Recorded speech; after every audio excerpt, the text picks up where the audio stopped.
Tenemos que entender que el estilo de vida que llevamos deja mucho que desear, incluso en perfiles más saludables. Al final, lo que hace que tu alimentación sea más inflamatoria o menos inflamatoria, claro, tiene mucho marketing decir que la cúrcuma es antiinflamatoria. Comer menos de lo que necesitamos, al final genera mucha inflamación. Te tienes que tomar hoy X gramos de carbohidratos. Pero sé yo qué hambre voy a tener el jueves que viene. Todo eso está sujeto a un montón de procesos fisiológicos. No todos los días quemamos lo mismo, aunque no nos levantemos del sofá. Al final, el salutismo es la obsesión por buscar la salud y la acabas perdiendo de tanto buscarla. Creo que lo que más nos enferma es desconectarnos de nosotros mismos. Si juntamos saber un poquito de nutrición con un poquito de deporte, con mucho de nosotros, ahí es donde está la clave de tener una longevidad más saludable, de bajar mucho el riesgo de muchas patologías, de encontrarnos bien.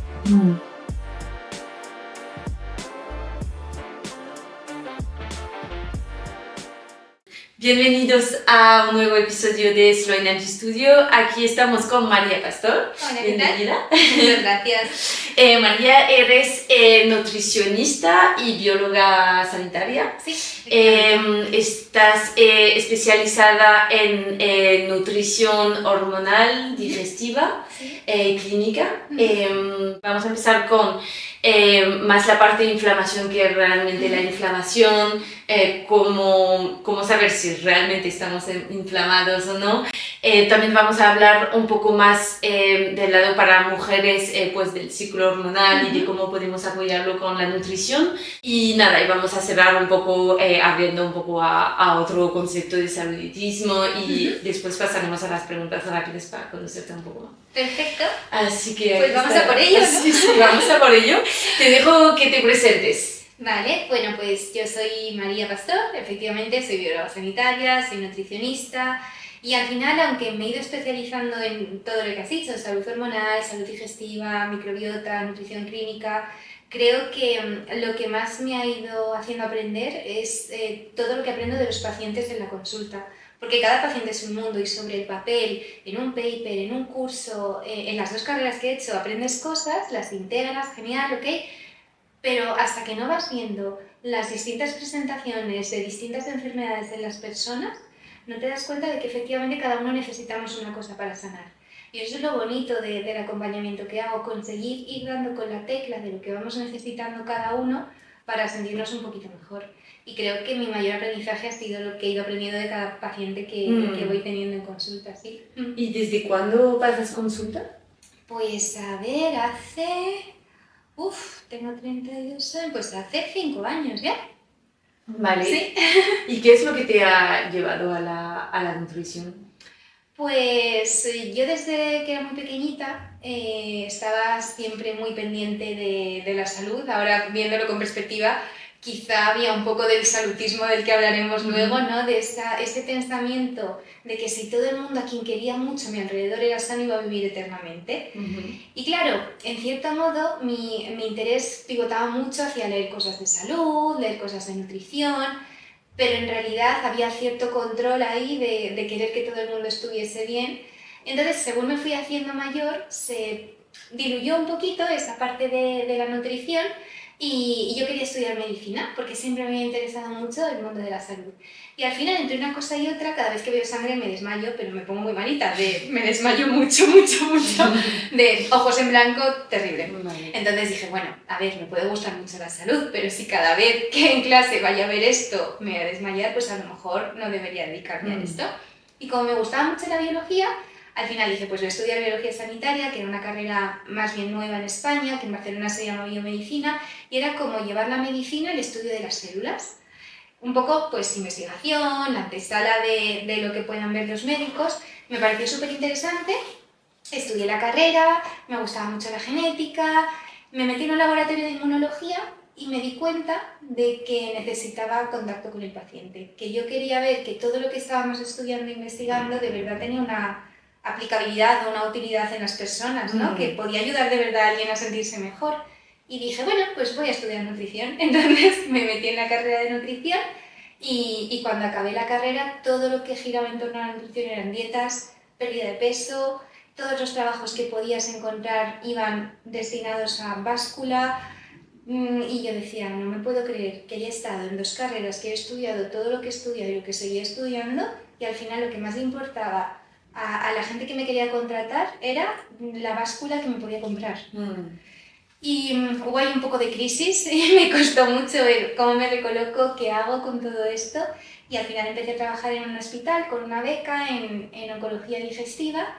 Y a partir de ahí, el tiempo que tenía libre fui montando mi empresita, Nutrición en el Pastor, empecé a tener más pacientes, unos estaban contentos, iban mandándote a otros, y dejé el hospital, empecé ya a trabajar con mi propia marca y estoy trabajando por y para mí, sí que colaboro con distintos médicos, al final pues unos profesionales y otros nos vamos derivando pacientes, ¿no? Y ahora también trabajo en un laboratorio, en un instituto de microecología, ayudando a médicos y a nutricionistas a interpretar TSFs de pacientes y bueno, un poquito ahora más diverso, ¿no? Pero ha sido una carrera de fondo porque al separarte del concepto nutrición pérdida de peso, difícil, al principio muy difícil. ¿Igual está cambiando un poco ahora o...? Yo creo que sí, yo creo que ha ido cambiando poquito a poco en los últimos años. Y luego también está la parte de la gente que te vende salud disfrazado, perdón, que te vende pérdida de peso disfrazado de salud, que sigue siendo lo mismo. Te están haciendo creer que si estás más delgado vas a estar más sano independientemente de lo demás, pero lo disfrazan de antiinflamatorio. Sí, sobre todo eso, veo muchas cuentas y muchas cosas en Instagram que es como todo bajo el lema antiinflamatorio, vale, antes era pérdida de peso, ahora es antiinflamatorio y es como, a ver, seguimos yendo hacia lo mismo, hacia la restricción, hacia el control, en lugar de esa conexión con nosotros, que es lo que realmente nos acerca a la salud. Sí, totalmente. Pues me haces una transición perfecta con nuestra primera temática del podcast, que es pues la inflamación, y entonces puedes explicarnos un poco qué es realmente la inflamación a nivel fisiológico y cómo también podemos ver si estamos inflamados. Sí, primero vamos a empezar con esto. Okay, a ver, la inflamación es algo natural del cuerpo, como bien dices en tu pregunta, es algo fisiológico. Es algo incluso protector en según qué momentos. Cuando nos damos un golpe, por ejemplo, ocurre un proceso de inflamación para que se resuelva el daño que hemos tenido en ese tejido. Entonces, cuando el cuerpo interpreta cualquier señal de peligro o de daño, va a empezar una cascada inflamatoria para resolver ese daño, ¿vale? Entonces, las células que hay residentes en el tejido que está dañado van a empezar a llamar a otras células, empiezan a reclutarse como soldaditos. Y estas células van a liberar lo que se conoce como citoquinas proinflamatorias, que son señales que hacen que el tejido vascular se amplíe para que lleguen más nutrientes a la zona dañada, aumenta el calor, la temperatura, el rubor, para que empiece a acudir toda esta cascada de soldaditos y moléculas que van a resolver el daño. Ese es el pico de inflamación. Empieza a subir para que haya una inflamación, para que después, cuando ya se alcance el pico, la cascada del cuerpo dice, vale, ya hemos llegado a la solución y ahora liberamos las citoquinas antiinflamatorias, resolvemos la inflamación y ya está. Y así pasa con todo, cuando cogemos una bacteria, cuando cogemos un virus, cuando tenemos un pico de fiebre, todo lo que sube baja, nos hacemos una herida y se resuelve. Sí que es verdad que cuando hay daños muy muy gordos, pues a veces quedan secuelas, ¿no? El cuerpo no siempre se repara al 100%, pero es un proceso que tiene un origen y un final. El problema es que ahora, por el estilo de vida que llevamos, liberamos todo el rato señales pequeñitas que estimulan al sistema inmune a liberar estas citoquinas proinflamatorias de, oye, que aquí hay un daño, vamos a repararlo.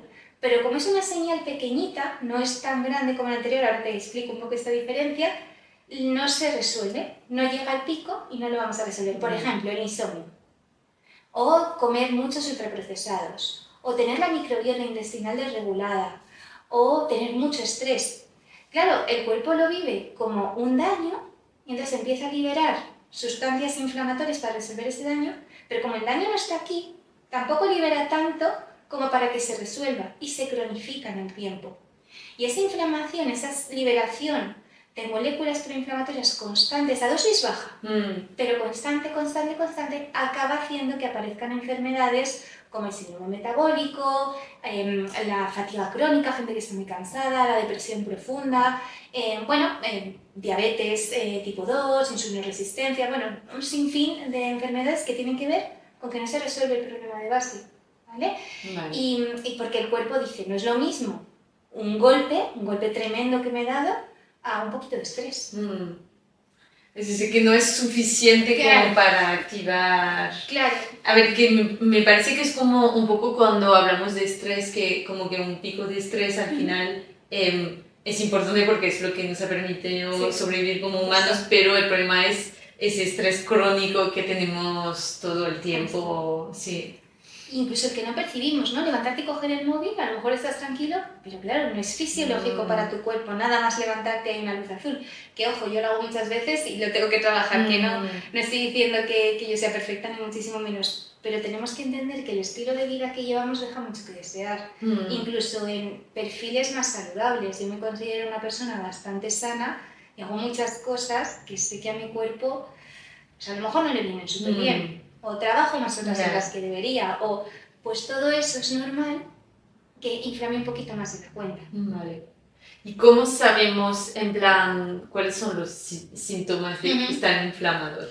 Pues, a ver, hay muchos, ¿no? Y el problema es esta inflamación sostenida en el tiempo cuando empieza ya a ser algo un poco peligroso para tu salud, ¿vale? Entonces, pues, por ejemplo, podemos encontrarnos en sangre marcadores de inflamación elevados, como el VSG, la velocidad de sedimentación globular, la PCR también nos indica que hay inflamación, si encontramos el fibrinógeno alto, si encontramos en las analíticas que la glucosa está muy elevada o hay una insulinoresistencia, bueno, pues hay distintos marcadores analíticos que nos pueden ir avisando de que el cuerpo por aquí está diciéndonos que hay que parar un poco el cortisol crónicamente elevado, la prolactina en mujeres, que también cuando se dispara es que hay mucho estrés. Bueno, pues hay según qué marcadores que nos pueden ir avisando. También síntomas digestivos. Si tenemos tendencia a las diarreas, al estreñimiento crónico, distensión abdominal, sientes que todo te sienta mal, ahí está habiendo una inflamación intestinal que hay que resolver. Y luego también la neuroinflamación. Si notas que estás un poquito espeso, que no te salen mucho las palabras, que eres joven y empiezas a notar que no funciona del todo bien, no te notas cognitivamente como antes, ahí también puede estar habiendo un poquito de neuroinflamación, la depresión o la ansiedad sin causa aparente, que estés como muy nervioso sin saber muy bien por qué, también nos puede estar informando de un poquito de inflamación. Vale. Un minuchito. Y a nivel nutricional, muchas veces con lo que vemos en redes, con lo que también se ha puesto un poco de moda hablar de inflamación y de antiinflamatorio, nutrición antiinflamatoria, lo típico es darle como echarle la culpa al gluten y la lactosa. ¿Realmente son, en plan, el gluten y la lactosa inflaman o no? Es el contexto general, ¿no? Depende un poco, o sea, al final lo que hace que tu alimentación sea más inflamatoria o menos inflamatoria, claro, tiene mucho marketing decir que la cúrcuma es antiinflamatoria, pero si estás hasta aquí de estrés, no comes suficiente, no comes variado, pero le echas cúrcuma a todo, no te va a servir de nada. El pescado azul es muy antiinflamatorio. No, lo que es antiinflamatorio o inflamatorio es el contexto global de cada persona. Vale. ¿Pasa algo por comer gluten? Si no eres celíaco y si no eres sensible al gluten, no pasa absolutamente nada. Ahora bien, que la base de tu alimentación no sea el pan, que haya variedad, que cada vez que pienses en carbohidratos te venga a la cabeza quinoa, boniato, fruta, no, pan, ¿no? El problema no es el gluten en sí mismo, sino cuánto lo consumes y cuánto desplazas a otros alimentos por estar escogiendo siempre ese gluten, ¿no? Y luego también la calidad del pan que escojas. No es lo mismo un pan de masa madre, fermentado, de buena calidad, con harinas integrales, que un pan blanco de molde, que tiene más ingredientes que pisos este edificio, ¿no? Entonces, pues no tiene nada que ver, pero no es el gluten en sí mismo el que está causando el problema.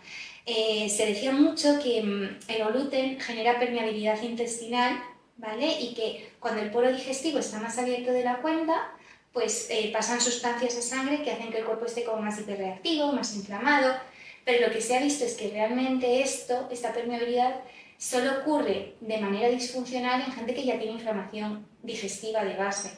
Entonces, ¿el problema es el gluten o que esa persona ya tenía un problema digestivo de base? Pues volvemos un poco a lo mismo, es encontrar qué le está pasando a la persona que tienes delante o qué te está pasando a ti mismo para no demonizar alimentos y empezar a tener miedo a todo. Ya. Y la lactosa, pues a ver, la lactosa, el problema que tiene es que mucha gente, según vamos cumpliendo años, si quieres ponerte más cómoda o estás bien. No, estoy bien. Sí. Que la lactosa, lo que ocurre es que según vamos cumpliendo años, vamos perdiendo mucha de la población las tijeritas que se encargan de trocear la lactosa para que la podamos digerir bien, ¿vale? Y por eso mucha gente cuando toma lácteos con lactosa se hincha, tiene problemas digestivos porque ha perdido la tolerancia a esta. Pero si no te sienta mal, a mí me sienta estupendamente la lactosa. Entonces, si no te sienta mal no es un problema. Volvemos al mismo del pan, que tu alimentación no se basa en lácteos. Es que también tengo muchos pacientes y conocidos que su proteína es yogur, queso, más queso, un poquito de pan con queso y dices, a ver, hay mucha más variedad de alimentos con un poquito más de pescado, el queso es puntual, los lácteos fermentados siempre van a ser mejor, como los yogures, el kéfir, si pueden ser de cabra o de oveja, mucho mejor que los de vaca, pero bueno, dependerá mucho, como te digo, del contexto general de cada uno. Sí, de priorizar alimentos de buena calidad, pero sin... Entonces, si entiendo bien, trabajar como para reducir un poco nuestra inflamación es más en nuestro estilo de vida y en buscar la variedad en lo que comemos. Sí, yo creo que una alimentación antiinflamatoria real es una alimentación que es variada, que tiene suficiente fruta y verdura de temporada, que tiene polifenoles que son súper buenos para nuestra microbiota nutritiva, como los arándanos, por ejemplo. Todo lo que es colores verdes oscuros en las verduras y también como morados, rojizos, ayudan mucho a nuestra salud y a nuestra microbiota en general.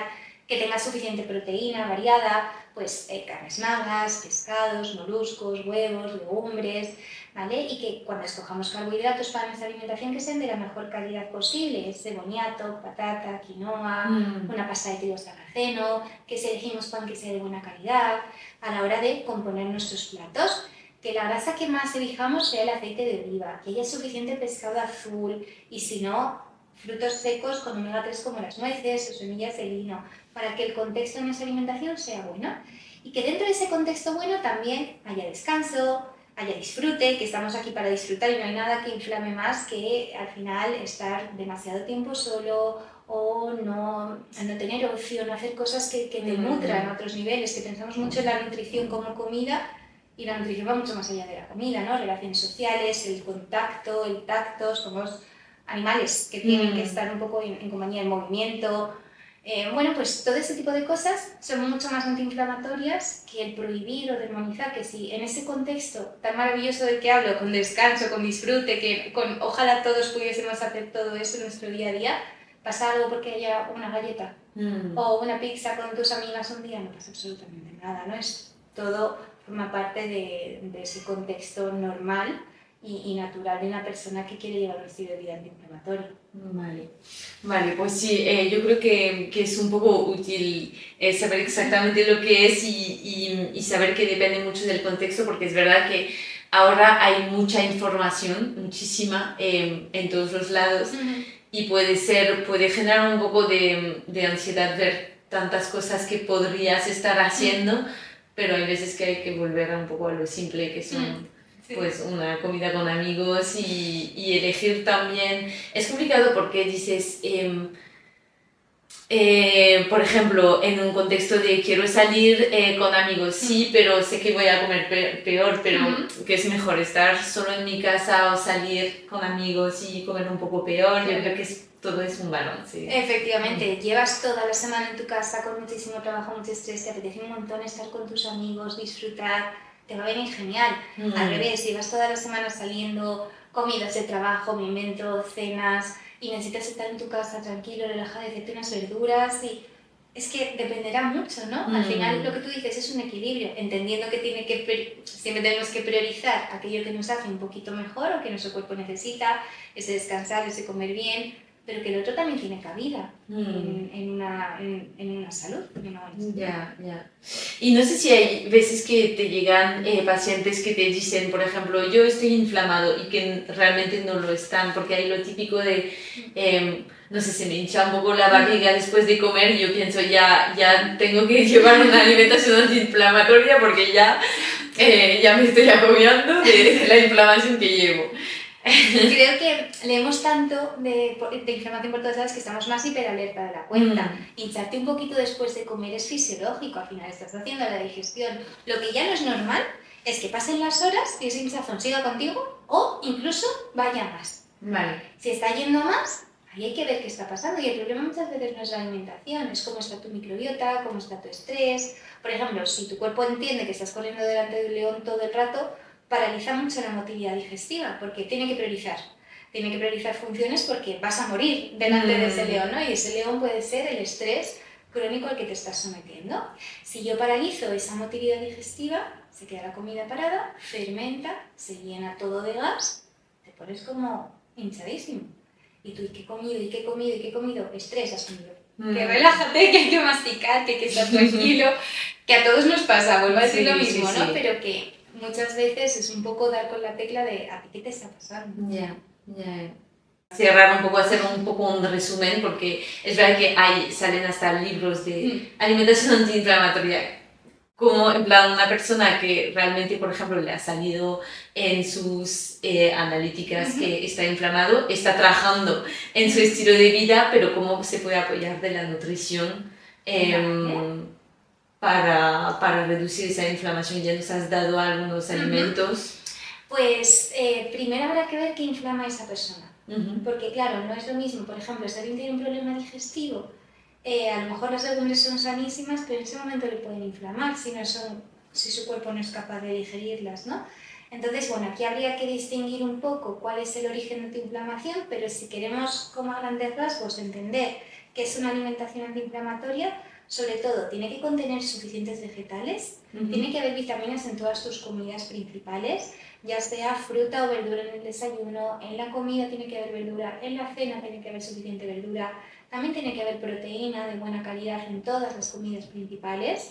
Y bueno, y por proteína me refiero, como decía, a carnes magras, pescados, moluscos, también los pescados azules siempre que podamos pequeñitos para que acumulen menos metales pesados que los grandes, que por la cadena trófica van comiéndose a los pequeñitos y van acumulando mucho más mercurio. Huevos, proteína vegetal de vez en cuando, y si las legumbres no te sientan bien, pues por lo menos apostar por purés de lenteja roja o un poquito de tofu firme, que tampoco sienta mal, ¿vale? Ir variando esas proteínas y luego acompañarlo de hidrato de carbono, más o menos cantidad en función del deporte y la actividad física que haga cada uno, priorizando sobre todo tubérculos como el boniato, la patata, la yuca y pseudocereales como la quinoa y el trigo sarraceno.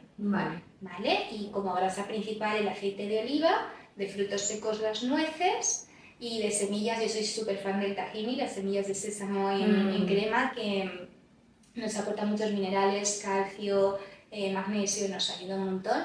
Y bueno, así un poquito ir combinando estos alimentos a tu gusto con especias. Las especias también son muy antiinflamatorias. El orégano, el tomillo, la albahaca tienen propiedades de modular nuestra microbiota intestinal. Y luego la cúrcuma y el jengibre, por supuesto. Vale, que al final es basar tu comida en comida más real y ir cambiando de tus planes. Vale, pues no sé si hay otra cosa que quieres hablar sobre la inflamación o si ya pasamos... Creo que también es interesante puntualizar el tema de la cantidad de comida. Porque muchas veces cuando empezamos a comer más sano, yo veo muchas personas que pecan de empezar a comer como muy poquito, ¿vale? De como sano y me pongo un poquito de pescado con un poquito de brócoli. Lo veo mucho, sobre todo en mujeres, ¿no? Que volvemos a lo mismo del tema del principio de la conversación con el tema del peso, de cómo sano y me cuido. Y como me cuido, pues automáticamente tengo que comer poquito. Comer menos de lo que necesitamos, al final genera mucha inflamación porque mantiene al cuerpo en ese estrés crónico del que te estaba hablando. Y las mucosas digestivas no se sulfatan bien, empieza todo a fallar y hay más inflamación, hay más malestar, hay más hinchazón. Entonces hay que tener cuidado con darle al cuerpo lo que necesita, porque si no, no tira. Y tampoco va a resolver la inflamación si no tiene energía para avisar a estos soldaditos de, oye chicos, parad que está todo bien. Entonces no es solo comer bien, sino comer suficiente. Y lo mismo con las cantidades muy exageradas de comida. Si estás comiendo mucho más de lo que tu cuerpo necesita, estás incómodamente lleno, comes con mucha ansiedad, eso también habría que trabajarlo, porque puedes estar comiendo muy sano, pero si lo haces con ansiedad, con culpa, con es que no me quiero comer esta galleta y entonces como mucho brócoli hasta encontrarme mal, ¿no? Estas conductas disfuncionales de la comida, tanto restrictivas como compulsivas, son muy inflamatorias. Se habla más de pecar por demasiada cantidad que por demasiada poca, porque al final lo sientes cuando te has pasado en una comida, en plan, estás como súper hinchado y dices, vale, me he pasado, pero es verdad que cuando no comes suficiente a lo mejor es más complicado, en plan, darte cuenta de esto. Sí, y pasa mucho. Ya. Vale, pues vamos a pasar a una parte más enfocada un poco más en mujeres, ¿vale? Y en el ciclo hormonal, y repasar un poco rápidamente qué es el ciclo hormonal, porque también tenemos incluso hombres que nos escuchan y que a lo mejor les interesa, y saber un poco cómo podemos apoyar esas fases del ciclo con la nutrición. ¿Vale? Bueno, pues básicamente el ciclo menstrual tiene dos fases principales. La fase folicular al principio, llegamos a la ovulación y ya empieza la fase lútea hasta que menstruamos, ¿vale? Entonces, en la fase folicular hemos acabado de menstruar y a partir de ahí empiezan a subir los estrógenos. Con esa subida de estrógenos en esta primera fase del ciclo nos notamos como más enérgicas, más llenas de vida, tenemos más fuerza, más ánimos, como que nos comemos el mundo. Y esa sería como la primera fase. Ahí tenemos mejor tolerancia a los hidratos de carbono. Es como ese momento de me sientan genial los hidratos, tengo más energía, tengo más ánimo, estoy más sexual, es como subidón, ¿no? Ahí somos más productivas, más creativas, es un momento bastante bueno en ese sentido. Y a partir de la ovulación los estrógenos empiezan a bajar y sube la progesterona, que es la hormona de la calma, ¿vale? ¿Qué pasa? Que esa parte muchas veces no nos gusta tanto.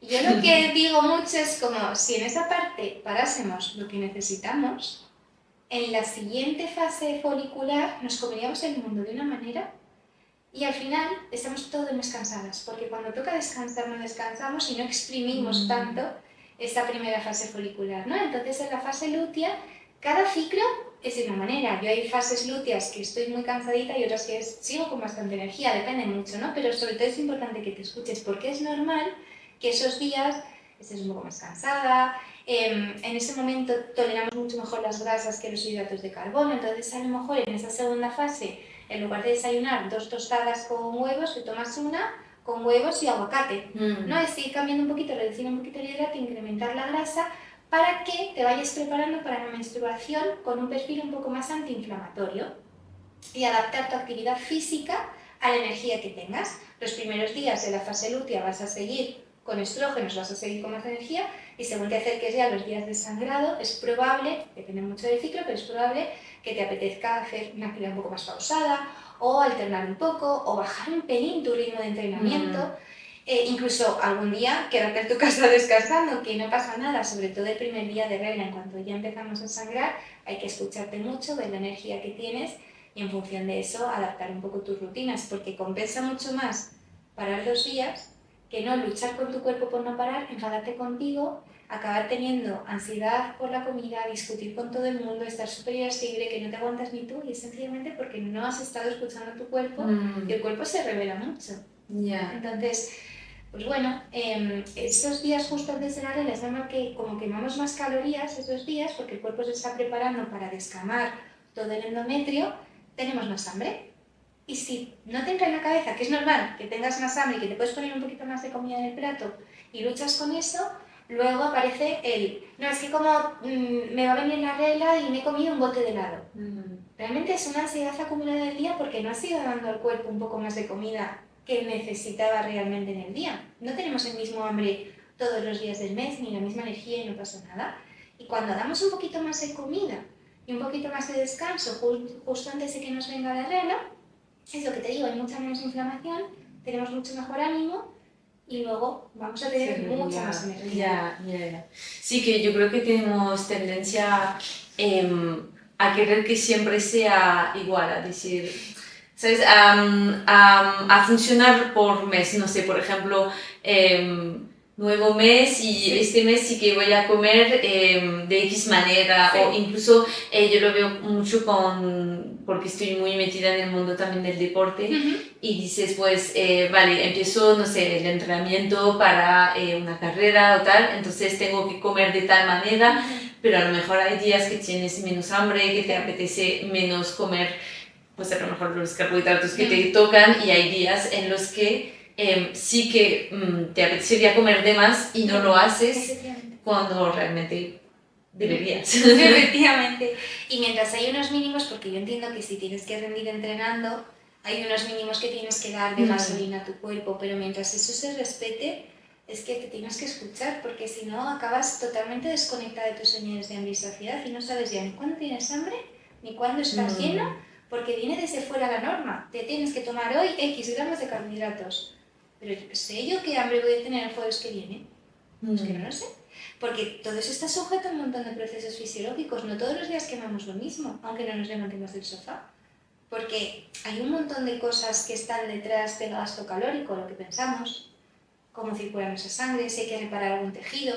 Imagínate si tenemos un problema de estómago, una gastritis y hay que repararlo, tengo que quemar más, porque tengo que gastar mi energía en hacer eso, ¿no? Pues no, yo no estoy pensando, ¿estaré reparando hoy mi estómago? No lo sé, pero puedo notar que tengo más hambre. Yeah. ¿Y cómo lo ves con tus pacientes? Porque al final eso no es ya mandarle un menú y decirle, sigue esto y ya verás que todo se te va a solucionar. ¿Cómo lo haces para también que aprendan a comer de esta manera? Voy aprendiendo con ellos. Te quiero decir, al principio les explico, en la primera consulta veo un poco qué puede estar fallando en su caso y le voy orientando y le explico mucho cómo debería ser una alimentación antiinflamatoria y cómo para él, adaptada a su estilo de vida, al hambre que tenga. Pero imagínate que detecto que esa persona come de tupper, se pone muy poquita comida y luego por la tarde tiene mucho hambre. Pues explico que nos estamos quedando cortos en la comida, que hay que intentar que por lo menos de proteína haya un poquito más. Y le empiezo a indicar recomendaciones, no de medidas, no de cantidades, pero sí de unos mínimos. Yo siempre digo, esto por lo menos mínimo, ponte esto. Si luego no te entra, te lo dejas. Y si quieres un poquito más, ponte un poquito más. Pero vamos a ir a mínimos.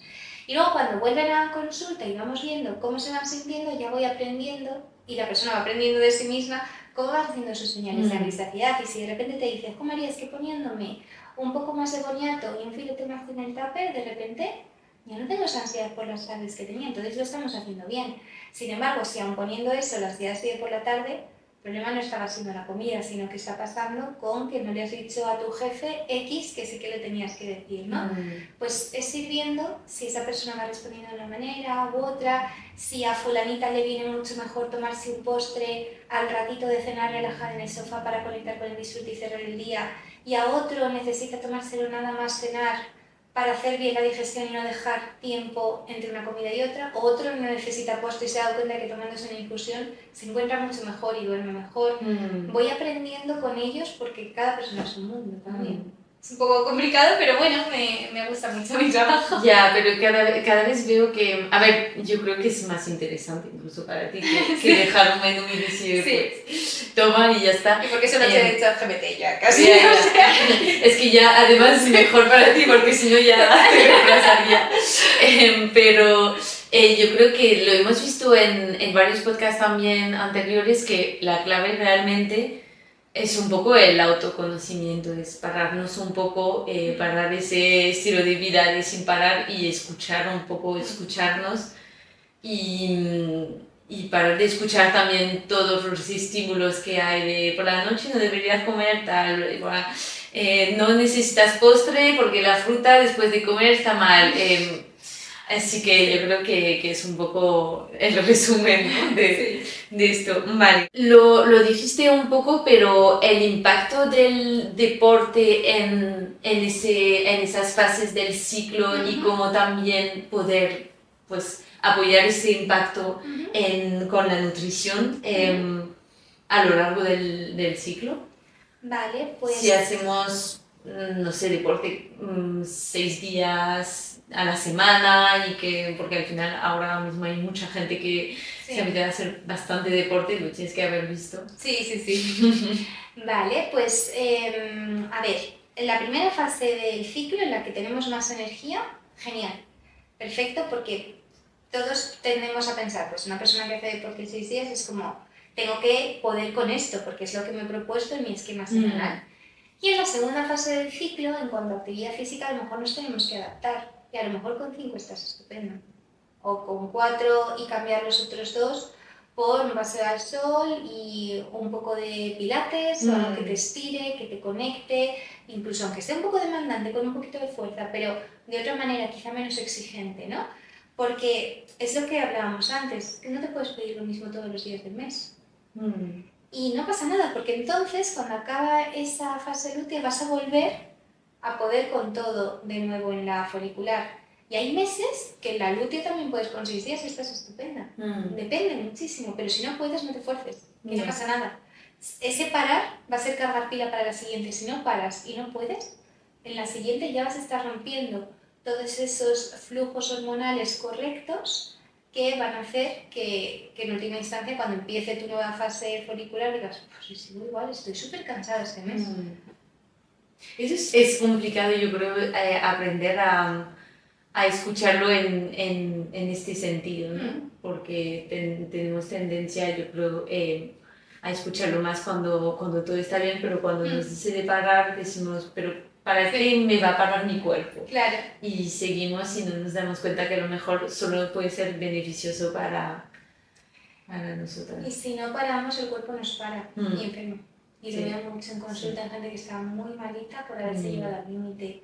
Incluso a mí misma me cuesta mucho parar, yo soy muy autoexigente, me encanta mi trabajo, me encanta estudiar, siempre quiero estudiar más para ayudar más a los pacientes y estoy muy pendiente de mis amigos, de mi novio, de mi familia.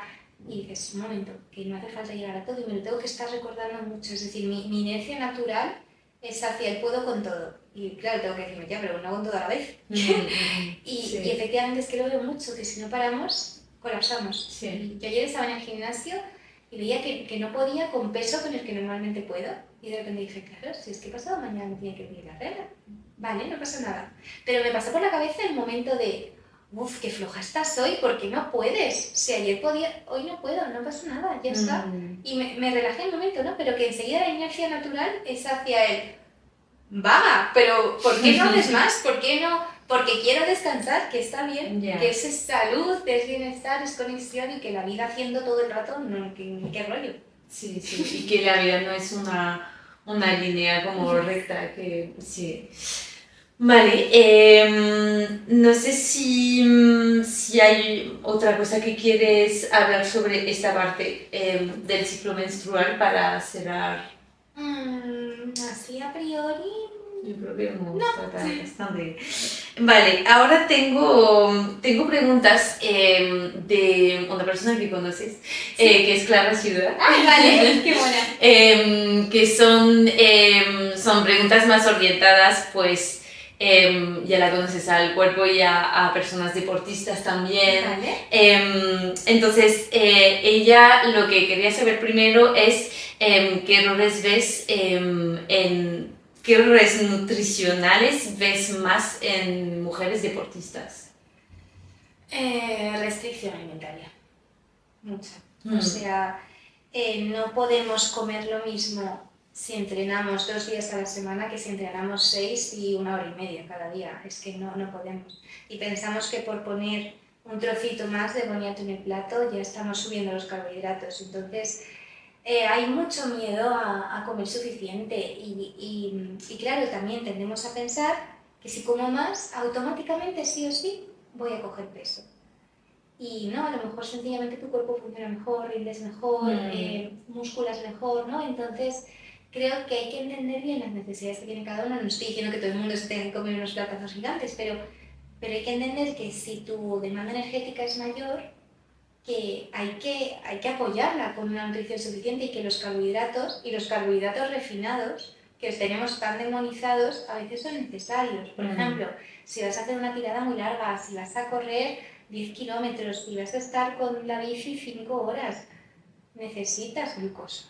Entonces, pues lo que es malo es que un señor de 58 años cuya única actividad física es tocar el botón del ascensor empiece a comer galletas por la noche, entiendo que ese pico de azúcar es totalmente innecesario, pero que una persona se tome unos dátiles, un plátano más maduro o un pan blanco antes de hacer una actividad física no es muchísimo menos malo, ¿sabes? Yeah. Entonces, incluso una galleta o las que quieran, ¿no? Te quiero decir que a veces tendemos a pensar, es integral sí, es que justo antes de lo integral lo que hace es que se vaya liberando despacito la sangre, justo antes de un entrenamiento de este tipo necesitamos un hidrato más rápido, de absorción rápida, y no pasa nada. Yeah. Es el contexto, ¿no? de cada uno. Sí. Yo es algo que he aprendido cuando he empezado realmente a correr un poco más, bueno, muy a menudo. Yo solo comía cosas como integrales y hay un momento en el que me he dado cuenta que tenía que volver al pan blanco de toda la vida antes de correr y es verdad, pero es verdad que es complicado porque además son gente en general que tienen mucha conciencia de su salud, claro. Entonces no les dices en plan, pues ahora tienes que comer pan blanco con mermelada y claro. Dicen, pero si claro. Me han dicho que esto no estaba bueno, entonces claro. Sí. Y claro, ahí en ese momento, si eso va a hacer que corras más, que corras mejor, que tu cuerpo esté menos estresado, libere menos cortisol, es que incluso hasta te desinflamas. Yeah. Y esa mermelada con azúcar empieza a ser antiinflamatoria en vez de proinflamatoria, ¿no? Volvemos a lo mismo del contexto. Entonces es entender qué estás haciendo tú. ¿Por qué hemos demonizado tanto la mermelada? Porque la gente no se mueve en nada. Yeah. Entonces, en una población tan sedentaria, el meter azúcares libres era muy patológico. Pero en una población cada vez más activa hay que encontrar un equilibrio. No hay que comenzar a mermelada a cucharadas, pero oye, según qué casos, pues a lo mejor puede ser un aliado. ¿Y qué opinas de las, porque eso hay también un debate un poco sobre lo de las mujeres hacer deporte en ayunas? De lo típico de, pues me levanto, me tomo un café y me voy a correr, por ejemplo. Pues a ver, depende mucho de varias cosas. De cuál sea el deporte, de cómo hayas cenado, de cómo sea tu salud en ese momento, quiero decir. Si el deporte no va a ser muy demandante y has cenado muy bien y ha habido suficiente carga de glucógeno por la noche, es decir, has tomado hidratos de carbono, tu hígado los ha almacenado y los va a ir utilizando por la mañana. Y te levantas sin hambre, no lo estás forzando. Tienes energía, no lo estás forzando y realmente te apetece porque te sienta mejor a nivel digestivo, ok. Y cuando vuelvas ya desayunas bien, no es, check, me salto la comida y encima entreno, ¿no? Pero sí que es verdad que la gran mayoría de los casos, como tenemos más estrés del que realmente nos corresponde y meter un factor estresante más al cuerpo, o si el deporte va a ser más demandante de la cuenta, no va a ser una tirada muy cortita, un entrenamiento muy cortito y suave, ahí sí que necesitamos energía, sobre todo en mujeres en edad fértil, porque al final desajustamos muy fácilmente nuestras hormonas cuando entran en juego las hormonas del estrés más de la cuenta. Ahora, que te des un paseo en ayunas con musiquita tranquila o que hagas algún ejercicio suave, no pasa nada. Yeah. Pero no te puedes ir a correr 10 kilómetros en ayunas, ni 5, ni 4. O sea, es que no porque es muy fácil, salvo en contextos muy concretos, es muy fácil que te desregule hormonalmente. Yeah. Pues eso ya te digo que hay muchas mujeres que lo hacen. Lo sé, lo sé. Y después la otra pregunta era, esa me interesa mucho, ¿cómo podemos apoyar desde la nutrición que un tejido muscular recupere mejor tras una lesión, por ejemplo? Vale, pues aquí hay que dar suficientes aminoácidos, suficientes proteínas para ir regenerando bien el tejido. También colágeno, glutamina, ¿vale? Que está presente en el caldo de huesos. El caldo de huesos nos ayuda mucho a reparar tejidos en general. Vale. Tiene que haber suficiente energía. Si yo me quedo corta de comida, no voy a tener ese extra para reparar el tejido. Vale. Y luego tiene que haber un poco de carbohidrato. Hombre, si estás lesionado, por ejemplo, y no puedes moverte, pues será una guarnición, lo que decíamos, ¿no? Adaptamos el carbohidrato un poco en función del movimiento que tiene cada uno. No un platazo, pero sí suficiente en tus comidas como para que quede disponible para aportar esa energía, regular al sistema nervioso, ya que los hidratos nos ayudan a mantener la calma, menos cortisol, menos inflamación, y luego en última instancia las proteínas para añadirse a los tejidos, para generar como la capita de moco que tienen las mucosas digestivas, etc. Para ayudar a reparar se tienen que ir glicosilando. Esas proteínas, bueno, pues se pegan los hidratos de carbono y van ayudando a que las mucosas se reparen también, ¿no? Vale. Entonces, pues básicamente no perder de vista esa proteína, esa suficiencia energética y un poquito de hidrato también. Vale, genial. Vale, pues vamos a cerrar con un tema un poco más general, ¿Vale? el saluditismo, Sí. es decir, un poco esa obsesión por la salud, que es de dónde crees que viene, si viene de el auge del deporte, de las redes, un poco de todo, un poco tu visión de nuestra relación con la salud actualmente. Vale. ¿De dónde viene? Complicado, pero bueno, creo que es un mix un poco de todo, ¿no? Al final el salutismo es la obsesión por buscar la salud y la acabas perdiendo de tanto buscarla, porque te acaba obsesionando y eso acaba interfiriendo en tu salud mental. Y que inflama más, estar contabilizando todo el rato lo que has comido, lo que has respirado, los pasos que has dado, las horas que has dormido, que el reloj te monitorice en qué momento has tenido sueño profundo, en cuál no, cuánta luz roja, cuánta azul. Te vuelves loco, eso no es salud. Es que eso no es salud. Entonces, pero claro, venden mucho, nos llenan de mensajes porque venden mucho, ahora compra esto, ahora compra esto otro, ahora necesitas esto, y cada persona te vende su producto, su necesidad, ahora tienes que hacer esta estrategia y te vendo mi programa de no sé qué. Y entonces nos van llenando de necesidades que a veces son una herramienta muy útil, o sea, la luz roja relaja mucho, pero a lo mejor no lo necesita todo el mundo y no pasa nada. No, es un poco, no ese... Entonces, al final yo creo que nos llenan la cabeza de cosas que necesitamos y que ya había parte de la población obsesionada con la salud. Hay mucha gente que tiene mucha hipocondria, mucho miedo a la enfermedad, mucho miedo a que sus familias se enfermen, pero todo eso se ha visto muy alimentado por las redes y hay muchos trastornos de la conducta alimentaria. Muchos y cada vez más. Y estos a veces cuando empiezan a recuperarse o pivotan a otro tipo de conducta disfuncional, lo llevan a, no, es que esto es más sano. No me quiero comer esta pizza con mis amigos porque es más sana una ensalada.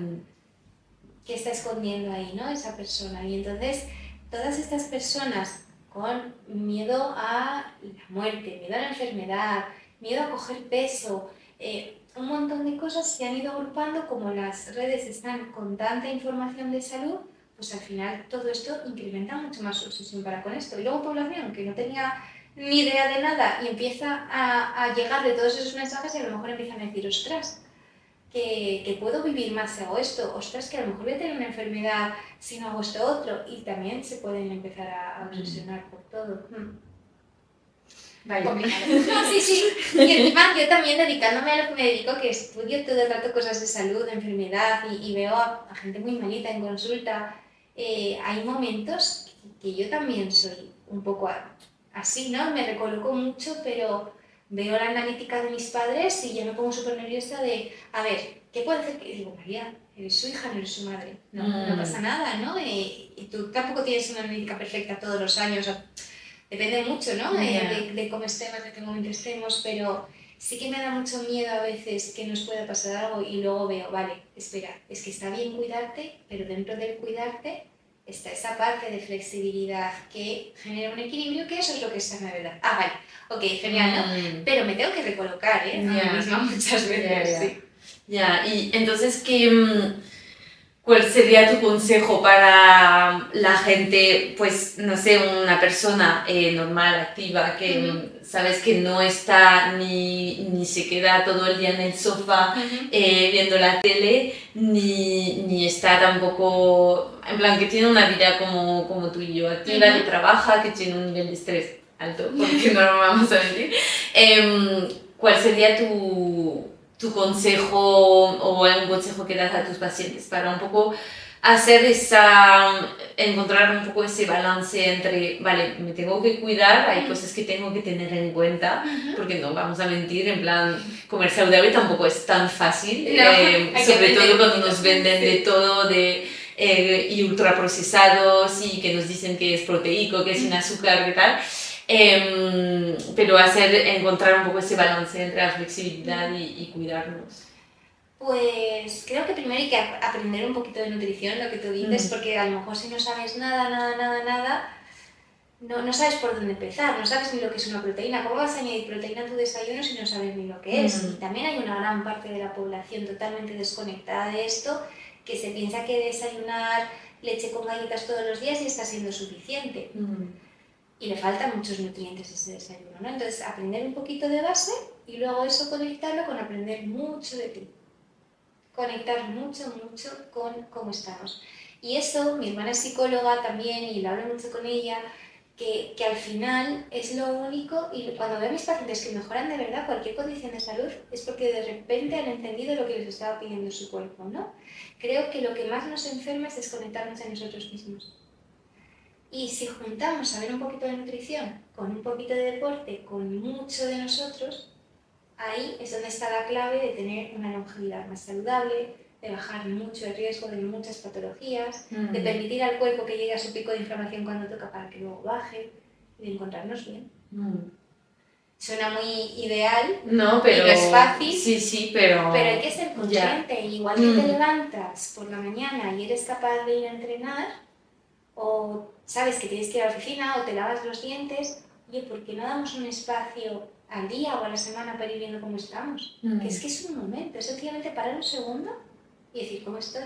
Ah, tengo taquicardia, espera, que a lo mejor estoy yendo muy rápido, me noto, tengo hambre, o estoy muy llena últimamente, tendré más gases, estoy comiendo rápido, no sé, un minuto, un segundo, depende del día, pero conectar un poquitín con qué estamos necesitando. Sí, totalmente. A mí una cosa que me funciona es escribir un poco, porque al final si te das cuenta, los primeros días no te das cuenta realmente de mucho, pero si te das cuenta que desde hace una semana, 2 semanas, escribes un poco los mismos como pensamientos negativos o dices que te sientes triste durante toda la semana o dices que a lo mejor pues la semana pasada estabas triste, pero esta semana te sientes mucho más en forma, es como yo creo que ayuda un poco a conectar un poco más, porque si no queremos que hable, por ejemplo, la meditación, todavía no lo consigo, pero es como una manera de un poco, por lo menos tomar un poco de distancia con lo que nos está pasando.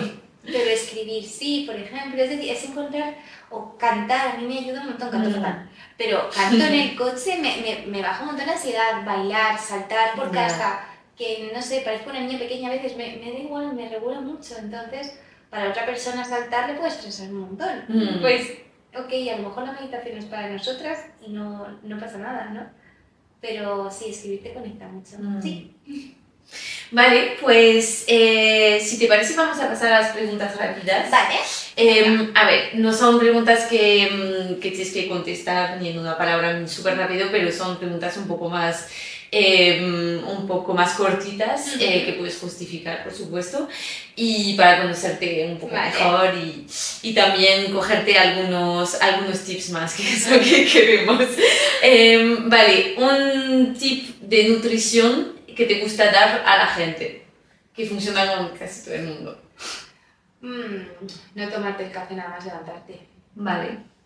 Entonces, ¿cuándo lo tomamos? ¿Media hora después? Depende de a qué hora te levantes. Claro, si te has levantado a las 5 de la mañana, a las 6 sigue siendo muy pronto para tus ritmos circadianos, ¿no? Vale. Pero sí, por lo menos una horita después de levantarte. Después, un tipo un poco distinto que la gente no suele conocer de nutrición también. Algo que yo he visto, por ejemplo, en tu Instagram, que a veces no sé, compartes. Sí, sabes, lo típico, ese es más conocido, pero para el hierro, de espinacas con limón. Sí, sí, vale, ok. ¿Sabes? No sé, algo así. Para la absorción del hierro, por ejemplo, sí, la hoja verde o la legumbre con ácido cítrico, con algo ácido, hace que se absorba mejor. O, por ejemplo, hablando del ácido, tomar un poquito de ácido antes de las comidas con proteína y grasa nos ayuda a activar más nuestras enzimas digestivas. ¿Vale? Entonces vamos a digerir mucho mejor el salmón, sobre todo si estás en un momento de más estrés o que no estás haciendo las digestiones del todo bien, salvo que haya una úlcera, una gastritis o te queme la tripita, cuando lo tomes, si pasa eso, si os quema la tripa, no lo hagáis, porque eso es que hay que explorar qué está pasando en vuestro estómago. Pero si te sienta bien, tomar una cucharada de vinagre de manzana diluida en un poquito de agua antes de comer, o un poquito de limón, o un poquito de lima, o unos encurtidos un poco así ácidos, fuertotes, ¿vale? Unos pepinillos en vinagre, algo así. Ese pequeño pico de acidez activa nuestras enzimas digestivas, nuestras tijeritas, y hace que digiramos mejor esta proteína con grasa. Vale. Una carne roja, un pescado azul o algo que nos vaya a costar un poquito más digerir. Vale. Unas legumbres, por ejemplo. Vale, genial. Una falsa creencia que solemos tener. Que solo hay que tomar una onza de chocolate al día. Vale, esta me gusta. No hace falta, no pasa nada. Te puedes tomar 2 o 3, no te vas a morir, no pasa nada. Vale, yo creo que todos lo hemos leído en alguna revista de hace 15 años, es lo típico de si quieres perder peso, una onza de chocolate al día. Y luego hay gente que a lo mejor eso, por el hecho de tomarse 2, se relaja tanto que baja la inflamación un montón. Yeah. Y dices, madre mía, María, habrá como más chocolate y como más cantidad y estoy perdiendo peso. Es que a lo mejor tu cuerpo necesitaba, ¿no? Volviendo a esas revistas que he conectado mucho con típica persona que te viene a lo mejor con ese perfil de mucho miedo a comer, porque lleva dieta toda su vida, porque nota que come poquísimo y se inflama y dices, la solución no es no comer, es darle a tu cuerpo lo que necesita, que se regule en el peso que es saludable para él. Yeah. Que no lo decide nuestra cabeza, por mucho que queramos creerlo también. Vale. ¿Cuál es tu comida preferida? Depende mucho, o sea, voy muchísimo por rachas. El chocolate, pero no sé, la tortilla de patata me gusta mucho, las lentejas. Vale. Sí, esa siempre, porque iba a decir, voy variando tal, pero las lentejas sí que es desde que soy pequeñita. Vale. No. Y cuando no comes saludable, ¿qué comes? En plan, un antojo así no saludable. Banana bread, pero sé que suena saludable, pero en versión... no, en versión azúcar, de lo que lleve. Quiero decir, si veo un banana bread, me da igual de lo que sea, ya sea sano o no sano, que lleve todo el azúcar y mantequilla, me da igual. Me encantan las cosas como bizcochito, esponjosas, me gusta mucho. La pizza también me gusta mucho y las patatas fritas. Vale. ¿Tienes alguna rutina que has implementado, bueno, o recientemente, o que siempre tengo que te ha cambiado la vida? Pues me acabo de mudar a esta casa ahora y yo antes vivía sola y ahora me he venido a vivir con mi novio y estoy cambiando como un montón de cosas porque al final, claro, he pasado de vivir sola a ahora compartir vida con otra persona. Y Carlos tiene muchas mejores rutinas que yo en general, es mucho menos workaholic. Entonces, pues noto que a lo mejor antes utilizaba más el móvil, no por la noche porque no me lo llevaba a la cama, pero a lo mejor pues después de cenar o porque estaba contestando cosas, contestando WhatsApp, había como mucha urgencia con eso. Y ahora a lo mejor ceno, me quedo hablando con él en el sofá y luego nos vamos a la cama a leer y digo, jolín, duermo muchísimo mejor. Claro, porque... sentía que era como deberes, no he contestado a fulanita, no es que no he hablado a mi madre desde esta mañana, no pasa nada, volvéis a hablar mañana, ¿no? Esa sensación de deberes infinitos que de repente ahora costó mucho antes. Vale. Y ahora una última que siempre pregunto en los podcasts, te la puedes pensar un poco más, pero sería... ¿sobre qué has cambiado de opinión últimamente? Que es algo que yo pensaba... sí, algo que hayas cambiado de opinión. A ver, cuando salí de la carrera sí que pensaba que la salud era algo mucho más rígido, que leer etiquetas era lo más importante del mundo, que el brócoli por supuesto era mucho más sano que un trozo de pan y he ido aprendiendo que no, que si vas a comer completo, variado y con comida que es comida, es decir, tú no lees la etiqueta de unas lentejas, no lees la etiqueta de una zanahoria, de una manzana, de un boniato, ¿no? Entonces, si tu comida se basa en comida, como no estás leyendo etiquetas, ¿qué más da si te vas a comprar un día unas patatas que leas o no esa etiqueta, ¿no? Te quiero decir, como... que hombre, si la quieres leer porque te apetece más que llevar aceite de oliva en vez de otro aceite, está estupendo, pero que realmente para ese puñado que vas a tomar con tus amigas en el aperitivo del domingo de cada X tiempo, no es tan relevante, ¿no? Entonces, como dar importancia a lo importante. Pero, no sé, creo que sí, que pensaba que la salud era de una manera y ahora me doy cuenta de que es de otra, un poco de lo que hemos hablado en el podcast, ¿no? Sí. Vale, genial. ¿Tienes alguna recomendación de libros, series, podcast, algo que recomiendes a la gente que nos escucha? Podcast me gusta mucho el de Marta Mármol, Marta Mármol Nutrición, que tiene un podcast de salud muy bueno.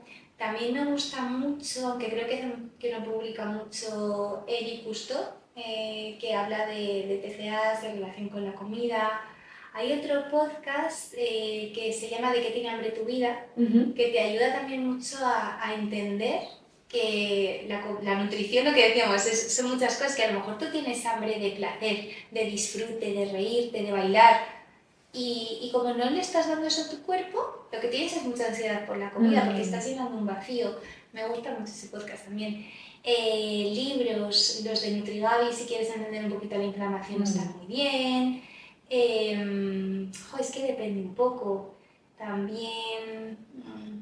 Es que últimamente estoy intentando no leer tanto libros de nutrición, por lo que sea. Pero no sé, sí, bueno, con los que he dicho por ahora. Ya tenemos cosas que mirar.